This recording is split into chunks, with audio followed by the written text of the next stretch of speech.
I've studied Revelation for 40 years, and I've read all the conjectures, but none of them really have impressed me too much. I'm not sure what that means. And there's many conjectures, as I say.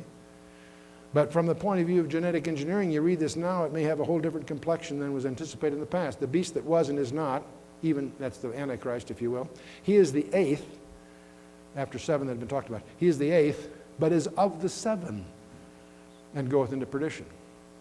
Is he a clone of one of the other seven? Could be. Who knows? Interesting. One comment I will make, as you study the restrainer in 2 Thessalonians 2, I believe the restrainer in 2 Thessalonians 2 is restraining far more than you and I have any capacity to imagine.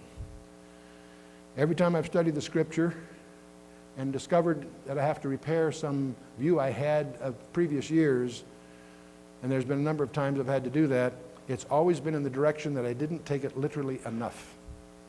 The more I've studied the Scripture, the more I've been driven more and more to take it more and more literally. I go through Revelation today and take it even more literally than I ever have. If I was going to make a movie of what I thought the world would be like right after the rapture, I don't think it would be believable, because I think it's going to get weirder, stranger, than we have any capacity to imagine, even with all our special effects and science fiction perspectives. And I think the world is going to get really bizarre.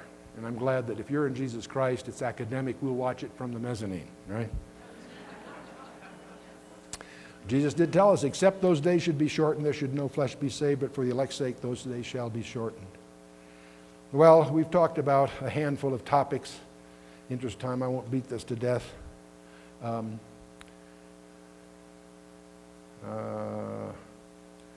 leave you with one last thought, and that's that we live in hyperspaces in the first place. Nachmanides in the 12th century said the universe has, from reading Genesis 1, he said the universe has 10 dimensions, only 4 are knowable. That was his view. Particle physicists today tell us that we do live in 10 dimensions, only 4 are directly measurable, length, width, height, and time. 6 are curled in less than 10 to the minus 33 centimeters. If you look at our thing, Learn the Bible in 24 Hours, our perception of Genesis is that the 10-dimensional universe was split into the physical and what we call the physical and spiritual realms. And many of the things we may be experiencing may be trans-dimensional phenomenon. David Bohm was a protege of Einstein and one of the world's most respected quantum physicists. He did landmark work in plasma physics. He believed at the subatomic level, locations cease to exist. It's like the universe is some kind of giant hologram. John Bell, back in 1964, formulated a mathematical approach to explore the possibility of non-locality.